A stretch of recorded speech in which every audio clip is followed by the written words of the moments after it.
जय सिद्धानंद सभी को। किसी नगर में एक बहुत बड़े सेठ रहते थे। उनके पास पैसा बहुत था, बहुत सारे बिजनेस चल रहे थे।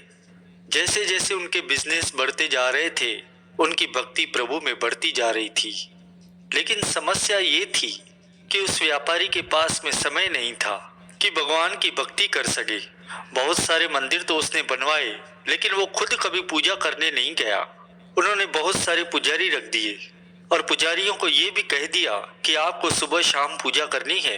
और वह सेठ घर बैठ के खुश हो जाते थे कि चलो मंदिर तो बनवा लिए और पुजारी बैठ के पूजा भी कर रहे हैं। अब जीवन में उतार चढ़ाव तो आता ही है।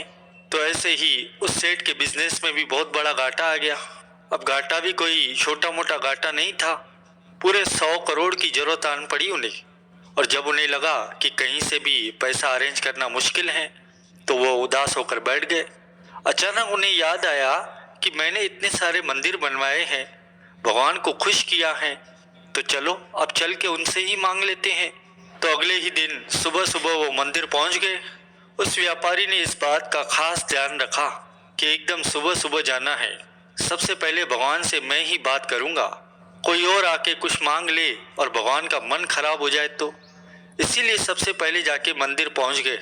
लेकिन जब पहुंचे तो अपने बनाए हुए एक मंदिर में तो देखते हैं कि उनसे पहले आके लाइन में एक भिखारी आके खड़ा हुआ है। यह देखकर उस सेठ का तो दिमाग ही खराब हो गया। पता नहीं ये भगवान से क्या मांग बैठेगा और पता नहीं ये भगवान का मन खराब कर दें। तो वो सेठ जी उस भिखारी के पीछे जाकर खड़े हो गए। भिखारी ने सेठ जी को देखा कि पीछे सेठ जी खड़े हैं। अब सेठ जो है ये सोच रहे थे कि भिखारी यहाँ क्यों आया है, इसको क्या चाहिए।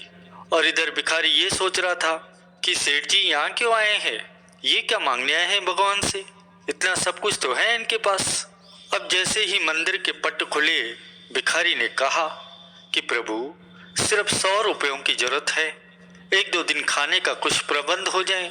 बस भिखारी तो बोले ही जा रहा था कि भगवान 100 रुपये, बस 100 रुपये मिल जाए, ऐसी कृपा करना कि आज दिन भर में सिर्फ 100 रुपये मिल जाए। यह सुनकर सेठ जी का दिमाग खराब होता जा रहा था। सोच रहे थे कि ये तो हट ही नहीं रहा, इसकी प्रार्थना तो चली जा रही है। अब सेठ ने बिना देरी के अपनी जेब से 100 रुपये निकाला और उस भिखारी के हाथ में रखकर कहने लगे, ये लो 100 रुपये और जाओ यहाँ से, अब मुझे बात करने दो भगवान से भाई।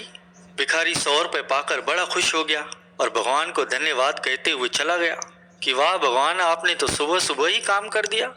अब बारी थी उस व्यापारी की और कहने लगे कि प्रभु उस भिखारी को तो मैंने भगा दिया 100 रुपये देके, अब मेरी बात सुनो, मुझे 100 रुपये नहीं 100 करोड़ रुपए चाहिए।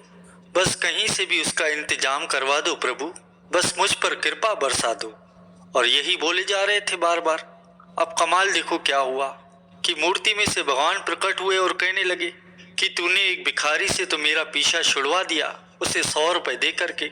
अब मुझे तुझसे भी बड़ा भिखारी ढूंढना पड़ेगा जो आए और तुझे 100 करोड़ रुपए देकर तुझसे मेरा पीछा छुड़वा दे।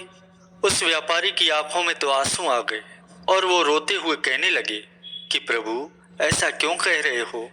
तब भगवान ने कहा, बस यही तो सच है, तूने इतने मंदिर बनवाए, इतना सब कुछ करवाया, लेकिन कभी मिलने नहीं आए, और आज भी आए हो तो तब आए हो जब तुम्हें कुछ मांगना है। मैं तो प्रेम का भूखा हूँ, बस मिलने ही चले आते तो इतना बड़ा संकट तुम पर आने नहीं देता था।